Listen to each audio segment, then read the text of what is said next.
Hello, a UK-wide security review has been launched amid concerns that Chinese spy balloons have infiltrated British airspace. The Prime Minister Rishi Sunak has said he'll do whatever it takes to keep the country safe after several unidentified objects were destroyed after being spotted in the sky over the United States.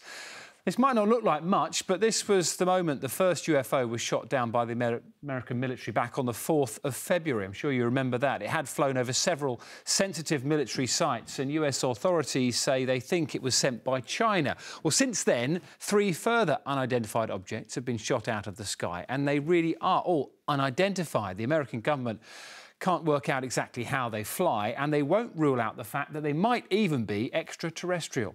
Our correspondent Simon Vigar has more on the objects troubling military bosses on both sides of the pond.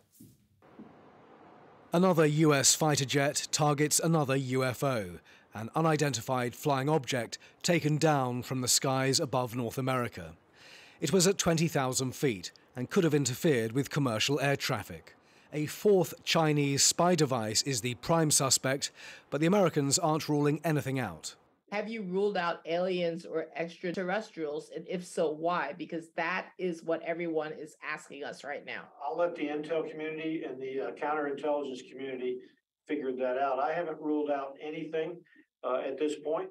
Since the beginning of February, the US military has intercepted 4 unidentified flying objects. The first was the Chinese surveillance balloon shot down off the coast of South Carolina on the 4th.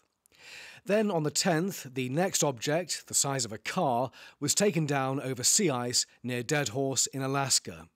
On Saturday, about 100 miles from the border, an American fighter targeted an object over Canada's Yukon territory. And yesterday, the 4th high-altitude object was shot down over Lake Huron in Michigan.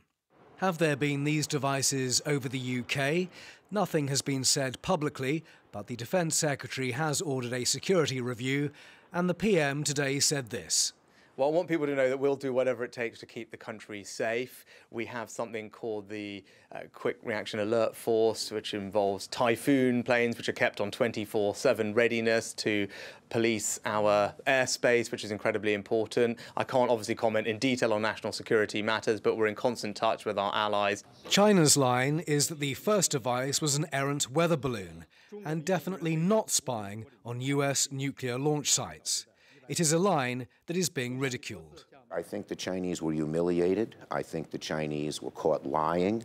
Whether they'll be launching more balloons anytime soon is doubtful. But actually, if you look at the most successful Chinese espionage, it has, although satellites certainly do play a role, and China now has a very large network of satellites, but actually their biggest coups have been in penetrating US computer systems. Weather balloon, bargain basement spy satellite, or little green men. Take your pick. But